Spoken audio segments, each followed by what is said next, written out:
Meeting will be webcast, and I remind all those present that their words and actions will be broadcast to a wider audience, and certain conduct is unacceptable and it will not be tolerated. Should any person not wish to be recorded, I advise that they should leave the meeting room prior to any statements being made. Any defamatory statements made are not the position of council and remain an individual's opinion. Council accepts no responsibility for any defamatory statement, and all liability remains with the person making the remarks.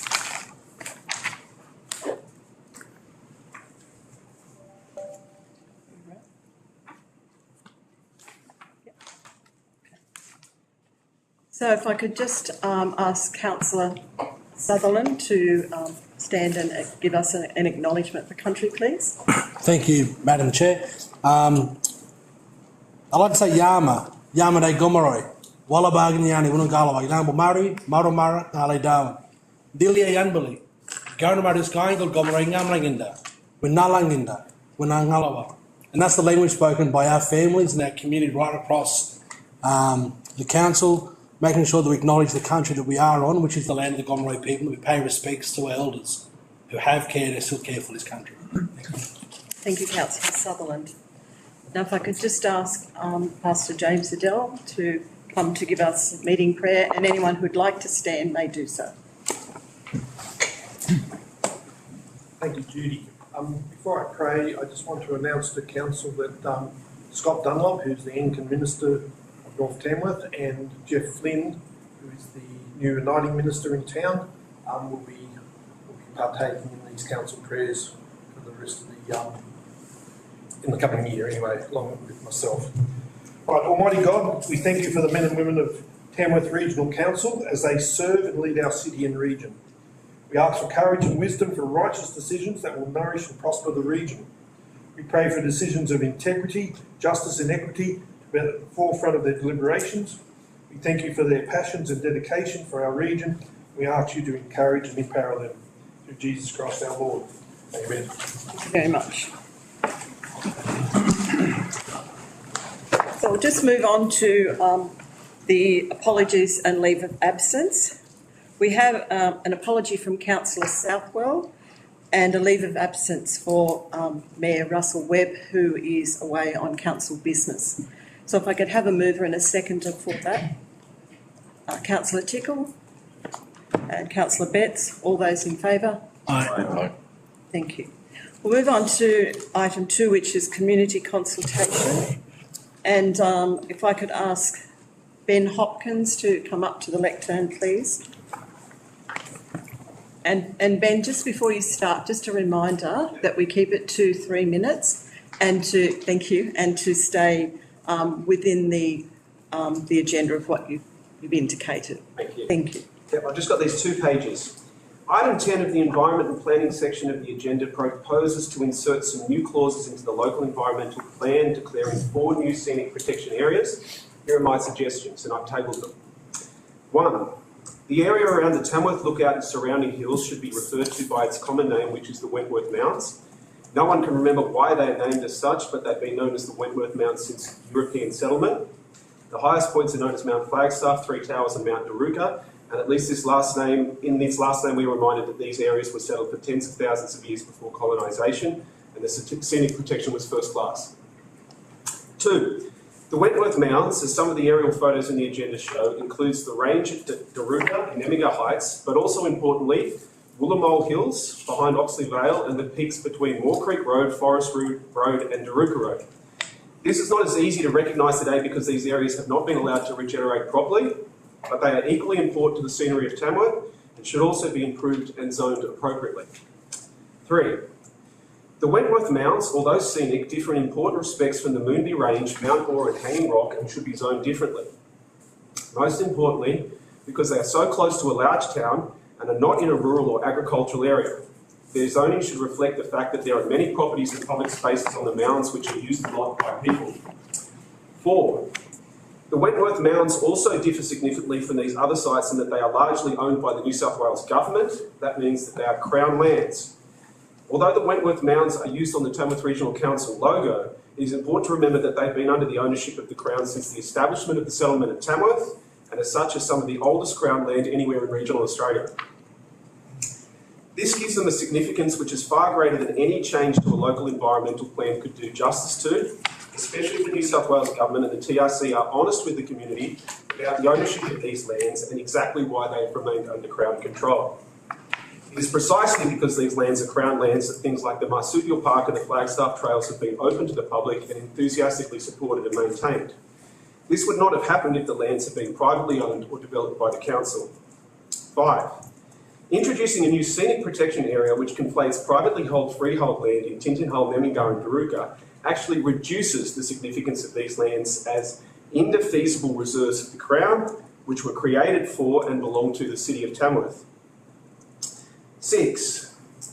The area of the Oxley Park Reserve in particular already has a very important zoning as public recreation RE1. This has worked very well for residents who make use of the area and try to improve parts of the tracks in nature, look after local birds and wildlife, which also live freely in the reserve. The public recreation RE1 zoning already precludes all sorts of developments and has worked effectively until recently. It is the same zoning, for example, as in Anzac Park, and people use the area freely and at their own leisure. 7. Confusion has been sown, however, in recent years since changes were made to the Crown Land Act in 2016. In a fashion which the council has not given me a satisfactory answer to, a development was allowed within the public recreation zone on top of Mount Flagstaff, which is visible from nearly every part of the Tamworth region, namely the construction of a 30-metre high communication tower, an associated electricity transmission line, an access road from Tintin Hull, and a new array of barbed wire fencing. A federal government grant led to the erection of some more pointless signage for the National Infrastructure Program. The top of Mount Flagstaff is now officially ugly. This can only be the work of the Tamworth Regional Council in its role as a developer, which is not consistent with its status as a Crown Land Manager under the Act, nor with its apparent new resolve to improve the scenery. 8. Unlike Mount Bora, the Moonbi Range, etc., the planning maps produced by the Departments of Planning and Industry and the TRC showing the situation around Tamworth already have too many layers and filtrables to be readable by the staff themselves. Excuse me, Mr. I've already received confused answers from the DPI staff about simple questions to do with the borders of the Oxley Reserve, and the council has not even managed to reply to my questions within 2 weeks. Excuse me, Mr. Hopkins. Are you I've nearly... only got 2 paragraphs to finish. I'll move an extension. Yeah, and I'll second it. Okay. 9, so perhaps I could simplify this. The proposed changes to the LEP to make the Tamworth Lookout and surrounding hills, i.e. the Wentworth Mounds, part of a scenic protection area will not enhance scenic protection. Actually, it merely suggests that other areas around Tamworth, much of it still owned by the Crown, and which also have very high natural values, are not of scenic importance. Take, for example, Spring Creek, which rises on the back of 3 towers, crosses Daruka Road, flows through the mountain bike reserve, past the hospital and then into the Pure River near North Tamworth football fields. This creek is even more beautiful and scenic down near Forest Road than it is up in the Oxley Reserve, and yet its zoning will suggest that it's not of no special value. 10. Finally, while there may be some merit in creating scenic areas at Mount Bora, in the Moonbies and at Hanning Rock, the TRC proposal for Tamworth is simply arbitrary. Rather than protecting certain areas, it promises neglect for others. Actually, this zeal to protect the view is a further strategic move by the council to hasten development in other areas deemed of no scenic protection value in accordance with their blueprint for 100,000 zombies in Tamworth. Thank you. Thank you, Mr. Hopkins.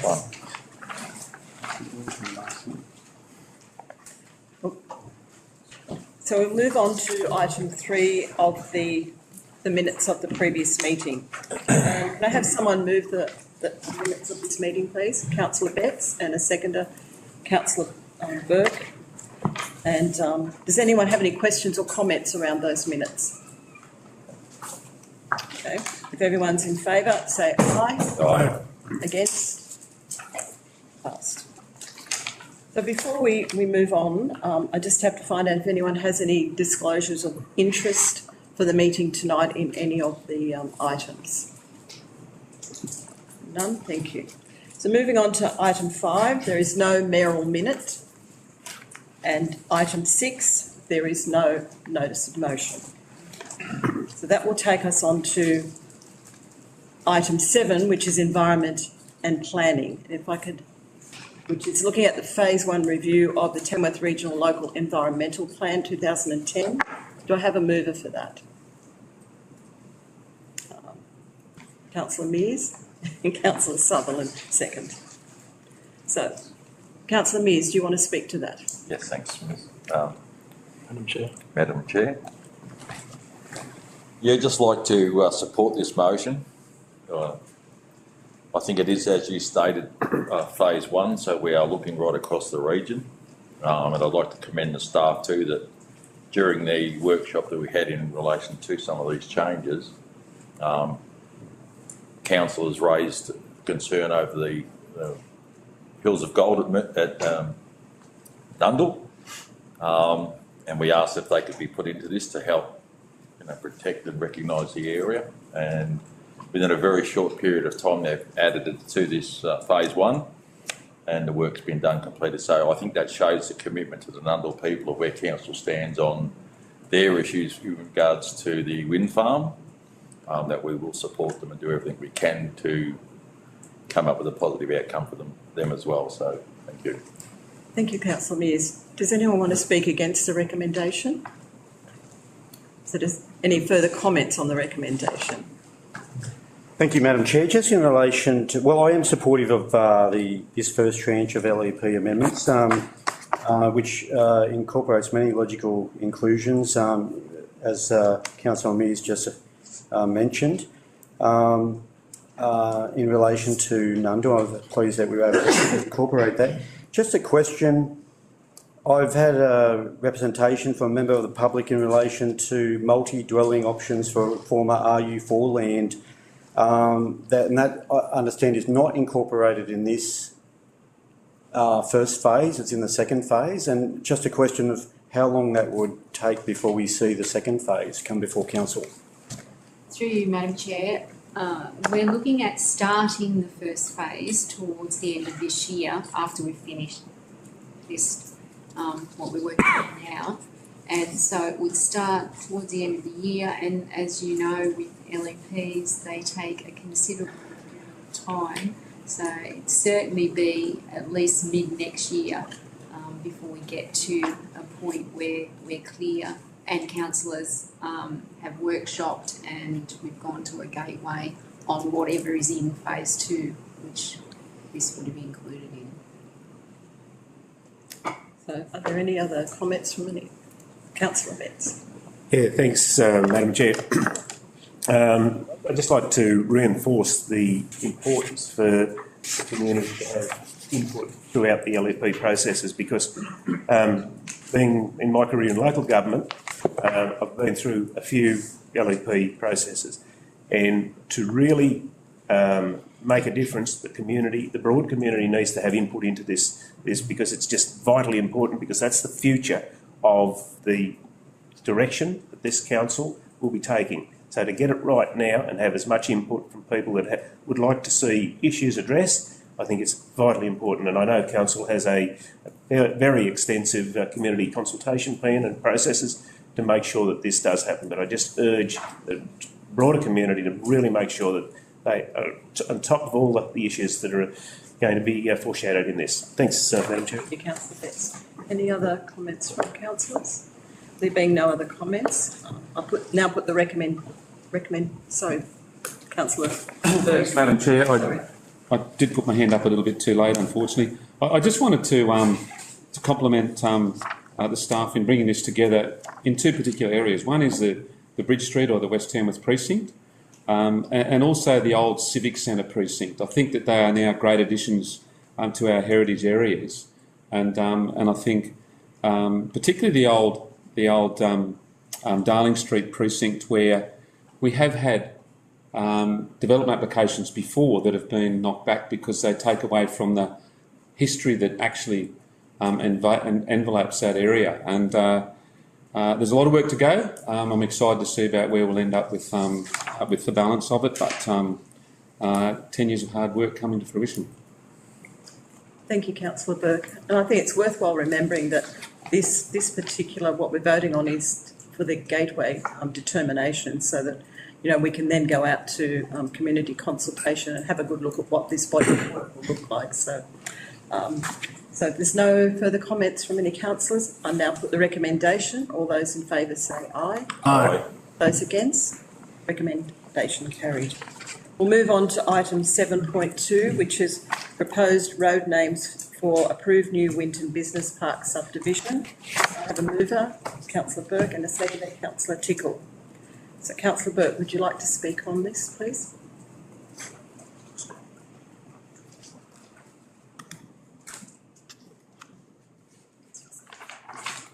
Are we right? Thank you, Madam Chair. Just again, the New Winton subdivision, I think, very appropriate names: Technology Avenue, Enterprise Drive and Commerce Close. I look forward to what other names are going to come forward with as they continue to develop it.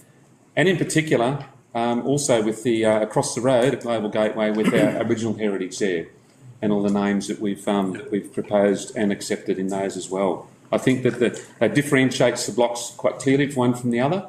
And if you're seeing something that has an Aboriginal heritage name in front of it, you'll naturally default to go to Global Gateway. If you see something that's commercially named, you'll all of a sudden get your radar working for you.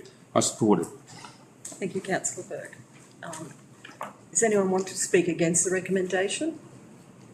Okay, if no one wants to speak, I'll now put that recommendation. All those in favour say aye. Aye. Those against, recommendation carried. So I'll move on to section 8, infrastructure and services, and on to item 8.1, which is Tamworth Regional Local Traffic Committee, the meeting of the 7th of February 2024. Can I have a mover, please? Councillor Tickle. Oh, thank you, Madam Chair. I'd like to move. Sorry, excuse me, I'll just get a second. Oh, I'm not second. I'm amending. Okay, sorry. I'd like to move it with the change. Item 2, which is to request the Traffic Committee change the timing restrictions to parking spaces in Darling Street to 15 minutes. Thank you. And, yes.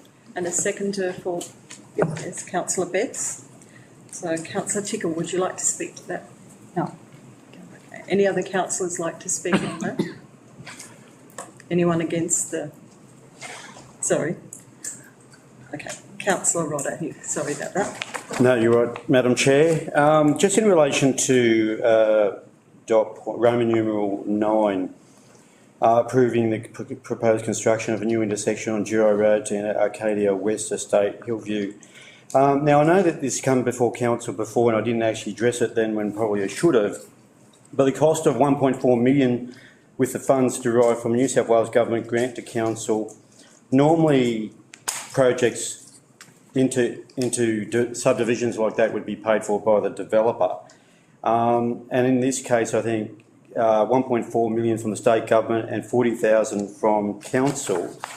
But then it doesn't appear that anything would be paid by the developers,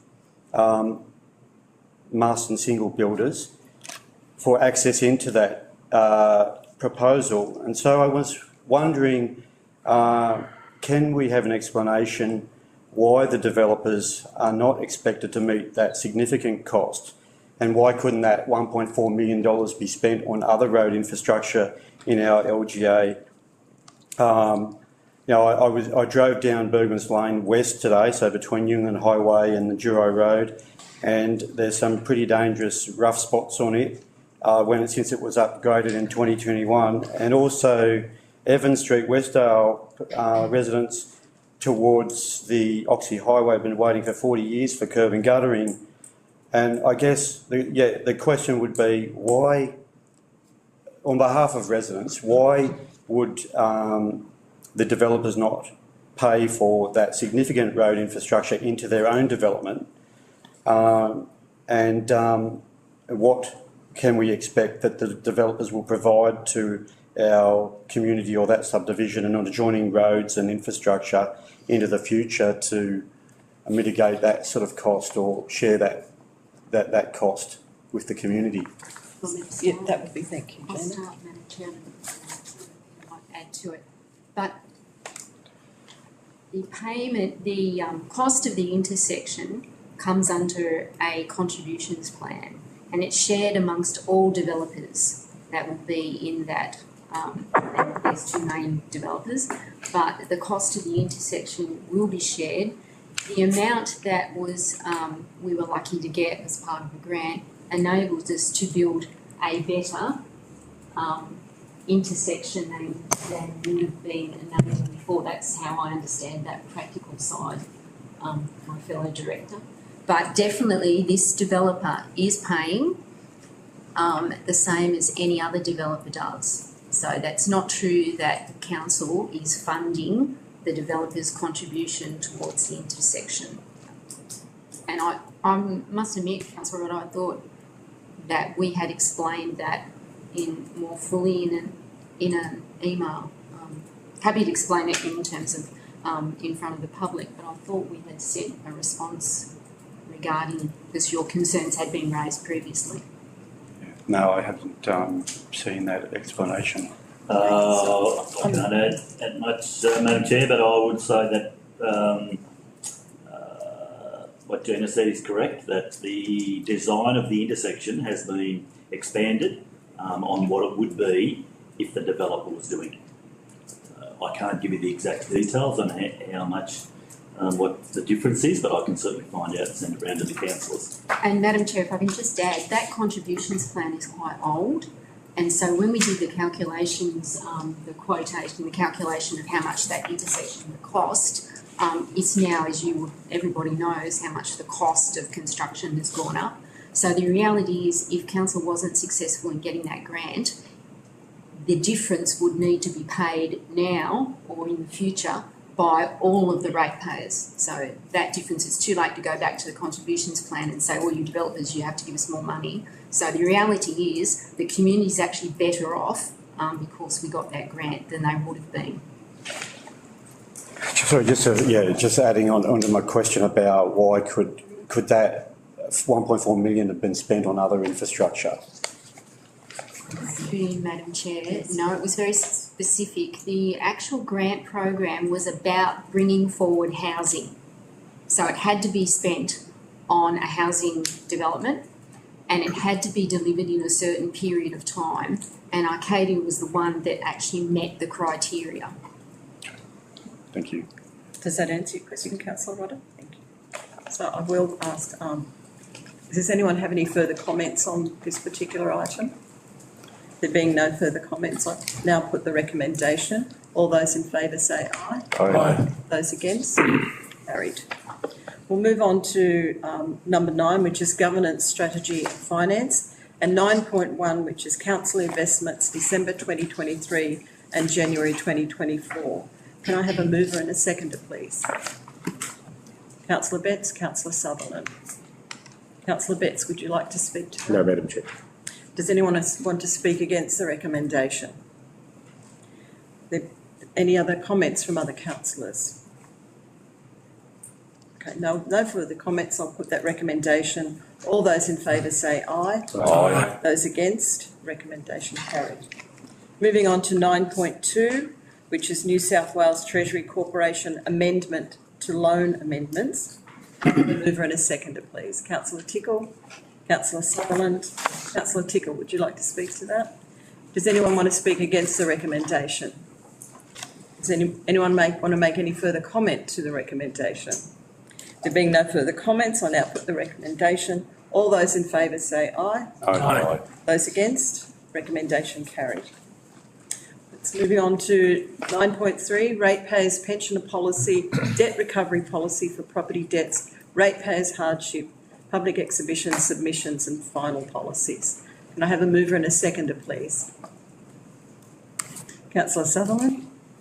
Councillor Betts? Councillor Sutherland, would you like to speak to that? Just briefly, please, Madam Chair, just to say that it's great to read through the comments that come back from public exhibition and the work that's been put in place to make sure that we're providing support for people who need support and that there's a clear pathway on what that can look like, and that as a council we're committed to making sure that people are able to move through this process and pay their debts and recover that amount of finance in an appropriate way, that's still supportive and compassionate. Councillor Sutherland. Does anyone want to speak against the recommendation? Any further comments on the recommendation? Councillor Betts. Thanks, Madam Chair. Very, very briefly, I totally agree with my fellow councillor Southern, but one thing that I did notice was that there was no submissions when the policy was put out on exhibition for 28 days, and it just sort of says something that the staff and council have that process right. Otherwise, there would have been some consultation. Thanks. Thank you, Councillor Betts. So any further comments? There being no further comments, I now put the recommendation. All those in favour say aye. Aye. Against? Recommendation is carried. Moving on to 9.4, the 2023-24 quarterly budget review statements to the 31st of December 2023. I have a mover and a seconder, please. Councillor Burke, Councillor Tickle. Councillor Burke, would you like to speak to that? Thank you, Madam Mayor. Just briefly, it was just good to note that the cash reserves balance projected for June 24, so this year, is actually slightly ahead of where it needs to be in the last quarter and exceeds the minimum balance that we need to hold. There was another, and I hope I'm in the right section here. I can't find it as I look through. No, I think it's in the next section. Sorry about the money that's actually been postponed or moved backwards for the Port Stephens cutting. Is that in this item? Sorry. No, next It's in the next one, sorry. Yeah, so, okay, I'll reserve my right to that one. Anyone want to speak against the recommendation? Are there any further comments for the recommendation? Councillor Tickle. Yes, thank you, Madam Deputy Mayor or Madam Chair. Thanks to the staff for once again providing a very comprehensive report that we have here before us. I was just going to ask a question of the General Manager through our Chair, and that is in relation to leave paid on termination. I just wondered if, and this can be on notice, if staff leave entitlements are up to date in accordance with local government policy.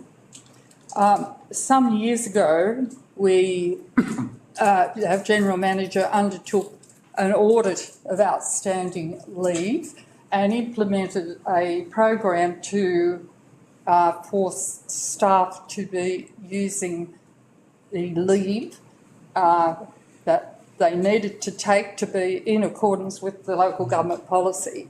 Otherwise, we have a situation quite often, and then on termination, we have, as we have here, we have an overrun in that area of our budget. I know sometimes it can't be avoided, so all I'm asking is if it is up to date. I know during COVID posed some problems because nobody could travel anywhere to take holidays. Others did choose to take some and during that period and stay at home. However, I think it's time to look at that again to make sure all our books are in order on that particular one. Thank you. Through you, Madam Chair. We might take that in its entirety on notice, but it is a bit of work that the executive team is constantly reviewing is to reduce leave balances. Okay. So are there any other comments? Being no other comments, I'll now put the recommendation. All those in favour say aye. Aye.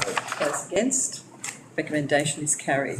Moving on to item 9.5, the Annual Operating Plan 2023-2024 Budget Variation Report, December 2023 and January 2024. Could I have a mover and a seconder, please? Councillor Betts. Councillor Mears. Councillor Betts, would you like to speak to that? Thanks, Madam Chair. I totally support this because it's vital that we have a video presentation for our marketing capacity. We had a meeting with the Governor of New South Wales, Her Excellency Margaret Beazley, on the week. Excuse me. Point of order. Yeah, point of order. I don't believe that that's relevant to this particular item, video 9.5. 10.1. You're right. That's okay, we'll keep that, we'll park Okay, it for a little while. I reserve my right, Madam Chair. Okay, where we're up to. Okay, It's close. that's good, that's fine. So does anyone actually want to speak against the recommendation? Okay. Further comments on the recommendation? Councillor Burke. Thanks, Madam Chair. As I alluded to earlier, I just wanted to see if we get an update from the Director of Peter Resch with regards to the deferral of the 3.2 million grant fund for the Port Stephens cutting. Are you able to give us an update on where that sits and what's the likelihood of that happening in the near period, please? Through you, Madam Chair. Councillor Beck, I believe that's just an issue in our system between financial years. So that work won't be undertaken this financial year, it'll be undertaken next financial year. So the work's not, it was always probably going to be undertaken next financial year, but when we place an order in the system for this year, we place the order for the full amount, which is the 3.2 million or whatever it is, 3.2 million, knowing full well that we're not going to spend it this financial year and that sum will be carried over to next financial year. Okay, happy with that? Happy. So any other comments from councillors? Councillor Rodder. Thank you. Just following, Madam Chair, following on from Councillor Burke's remarks, just so obviously that project will be greater than the $3.2 million. Is still Commonwealth funds committed as well as, I don't think there was state. So, but definitely Commonwealth funds, is that still right to go? Yeah, through you, Madam Chair, there's Commonwealth and state funding involved in that, but yeah, the project's fully funded. That money would be for early works there. Again, my understanding is they're still working through some technical issues with the design to make sure that we can get what we need in terms of 2 trucks being able to pass going up the cutting. Obviously there's geotechnical challenges and issues there with with stabilisation on cuttings on the bank embankment. Any further comments? Being no further comments, I'll now put the recommendation. Those in favour, say aye. Those against, recommendation carried. So moving on to 10, Community Services. 10.1 is the Tamworth Region Arts Advisory Committee and Tamworth Region Inclusive Culture Advisory Committee joint meeting on the 10th of January. If I can have a mover and seconder for that. Councillor Betts, seconder, Councillor Mears. Councillor Betts, would you like to speak to this? Thank you, Madam Chair. Like my former Councillor Burke, I foreshadowed that I would be speaking on this item. The item, the third item there, to engage a videographer, is to me absolutely vital to get a really good professional approach, a marketing approach, because as I said earlier, is that we had Her Excellency Margaret Beazley, the New South Wales Governor, and the presentation that we had for the marketing of our region that we presented to the Governor, it was just probably needed a lot more of our activities that we actually do across our region. So I totally support that. And I also support the investigation into a bronze bust of Roger Knox as well. Thanks to me. Madam Chair. Thank you. Does anyone want to speak against the recommendation? Are there any further comments on the recommendation? Councillor Mears. Thank you. Excuse me. Through you, Madam Chair. I'd just like to say that I am very supportive of this motion. However, looking at the sum of $5,000, it is quite a small amount. Big in a budget, but small in possible content. And I just hope that, like the video we saw recently, that many of our regional towns or the smaller towns in the region who do have events are also incorporated in the video. So I think we've got to drive them as much as we're driving the Tamworth City. Thank you, Councillor Mears, and I do agree with that. So, any other comments? Councillor Sutherland? Thank you, Madam Chair. In full support of the recommendation. I think we have a beautifully culturally diverse region, and to be able to promote that in form of a video annually, I think is a testament to our region, but also highlights the work that we're able to do as a council, whether it be Fiesta the Peel or one of the many other cultural events that we support to be able to capture that and present that in a clean, professional way, I think is absolutely marvellous. And the support, fully support the investigation of the potential bronze statue of Uncle Roger Knox. Just some background on that. May there was some conversation in the meeting around a movement that was happening within community to be able to recognise Uncle Roger Knox, highly acclaimed country music artist, has his hands in the hands of fame. He's an inductee in the Galaxy of Stars, resident of Tamworth for just almost 40 years, a massive staple part of the community. And on top of all of those accolades, has a history throughout the late 80s of being really struggling to get access to spaces to share your story through music. And that there was a message that was being sent throughout a period in our time where minority communities and Uncle Roger as an Aboriginal artist was made to feel unwelcome within the CBD, and that has dramatically changed now. Now we are a community that celebrates diversity and supports the sharing of stories, and to be able to look at creating a possible statue, which I believe the group says they might be able to get it all completely funded internally by themselves. I think sends a really strong message to the community who might have once made feel unwelcome, that they'll be cemented in a place in the CBD forever. I think that's a strong message and in full support of the investigation of that project. Thank you, Councillor. Councillor Rodder. Thank you, Madam Chair. Just so in relation to item 3, I'm just wondering, do we not have enough staff that confident with the use of videography equipment to avoid that $5,000 price tag? I know it's not a lot, but when we read what it's actually going to be spent for, I've seen plenty of photos and videos of events like Fiesta Appeal that and all done by council staff, and I can't fault it. And I just wonder, is it really necessary?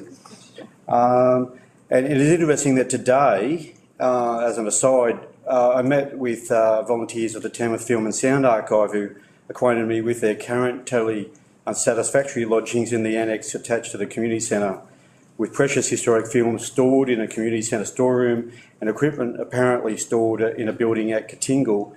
And I was wondering whether I should raise that as a matter arising separate to this recommendation, just so we could discuss, I guess, their future, because it seems a bit dubious, obviously, since the demise of the current Ray Walsh house. In relation to Uncle Roger Knox, I first met him in 1987 when I used to erect the Australian national flag each day in Anzac Park, and we certainly had some amusing banter back then about different things. And in relation to the investigations about a bronze statue for Roger to be located in Peel Street, I certainly have no issues at all. But I wonder whether we should also investigate as an option B a bronze bust of Roger in that part of Bicentennial Park as an option B should the Peel Street option not come to fruition. Thank you, Councillor Rodder.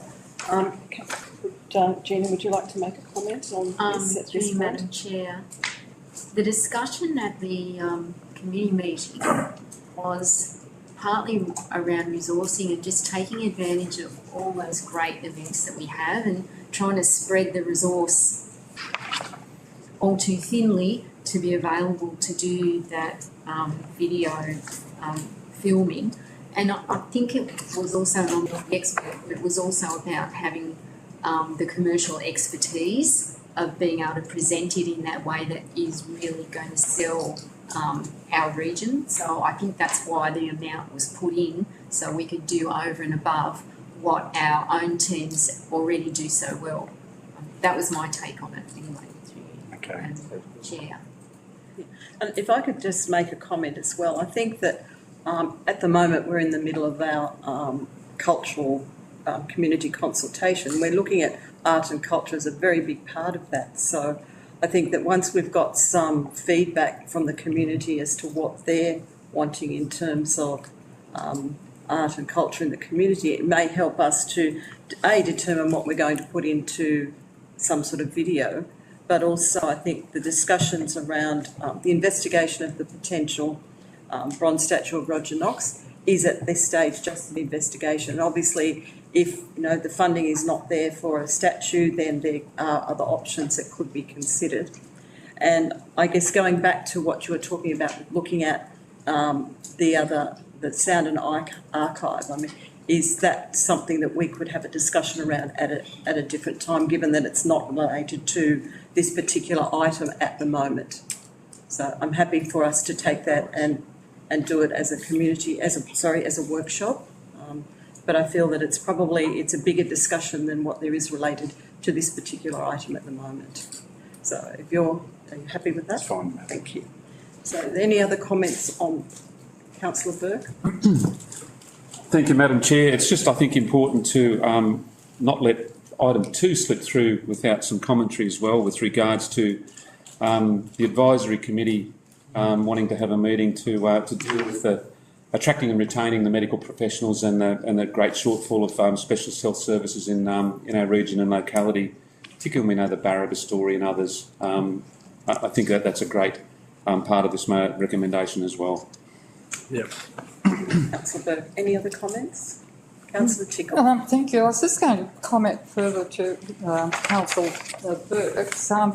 I believe there are many external committees to council that discuss this very issue, so I would hope that we don't repeat what's already been done by others and that we work in closely with them. I mean, no one would disagree that we want to pursue this as a community, with Tamworth Regional Council having the presence on that committee.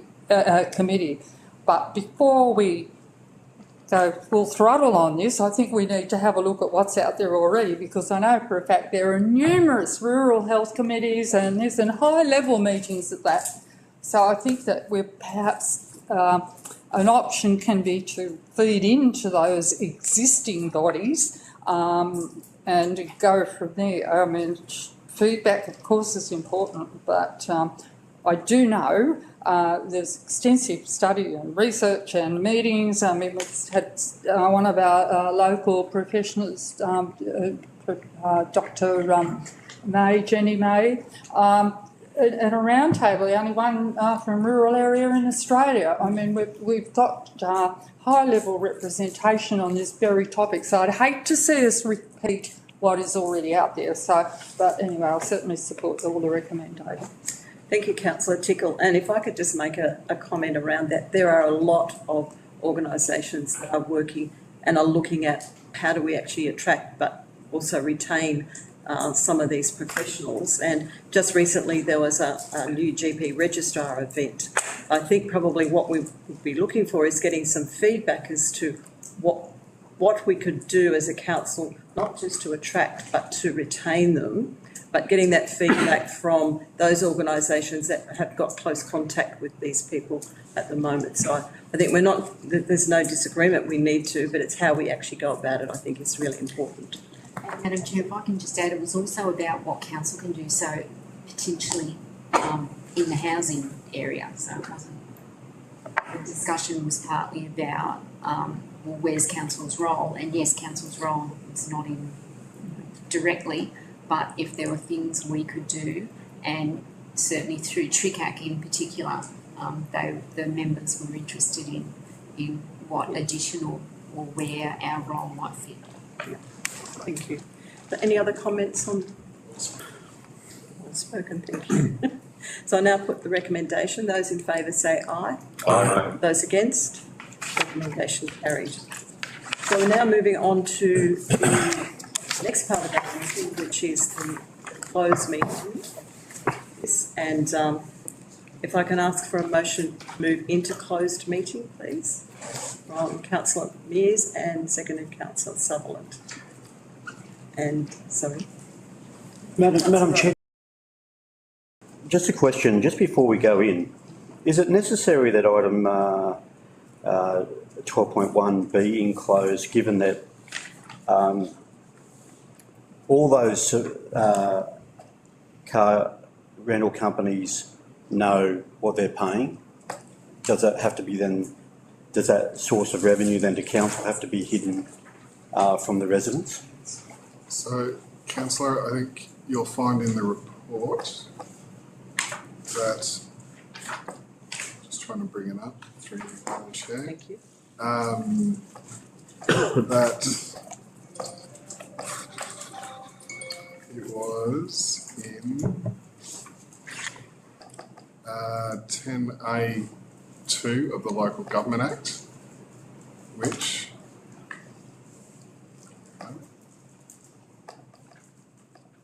10A2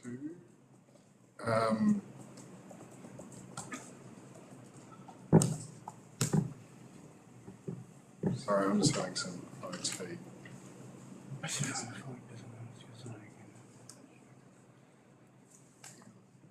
So for anyone that's wondering why we're just having a little bit of a pause, it's Councillor Rodder has asked whether we could move item 10.2 into open, sorry, 12.2 into, sorry, 12.1 into open council. Sorry, councillor. So We are, section 10C of the Act, C, which is information that would, if disclosed, confer commercial advantage to a person with whom council is conducting business. So it's not aware that each of those organisations all have awareness of what each other's paying, even though it's a situation. And C and D was commercial information of confidential nature that would, if disclosed, prejudice the commercial position of the people who have supplied it to us, confer a commercial advantage to a competitor of the council, or reveal a trade secret. so Councillor Rodder, do you feel that that answers your question? Thank you, Madam Chair. Look, it does, but I just don't think they're all the same amounts, and I just think there's no advantage or disadvantage to any of those suppliers. Councillor, that might be the case, but we're also in competition with other regional airports and airports around the place, so I think there's still the commercial competence component through you, Madam Chair.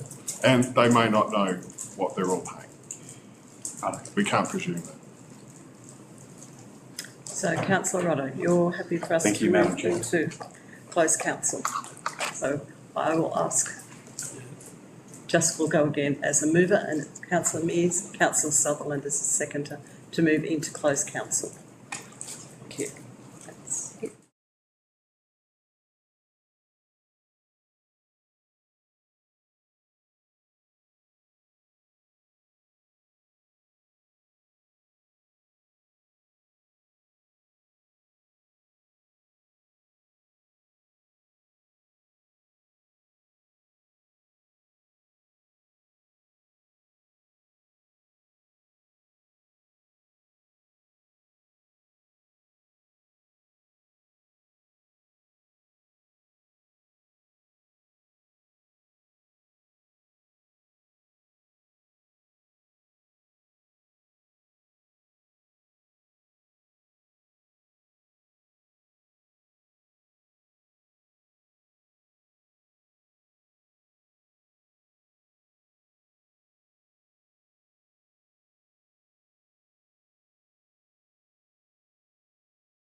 tapping my shoulder.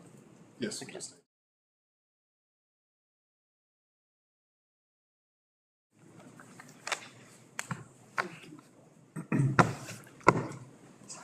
Give him in, you know.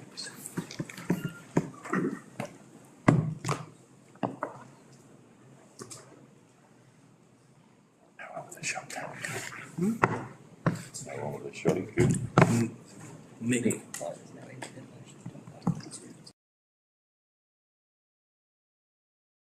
It would be organised under. The business of the council, in closed council, is now concluded and council will move back into open council. And I'm going to ask for a mover and a seconder. Councillor Betts, Councillor Burke as a seconder.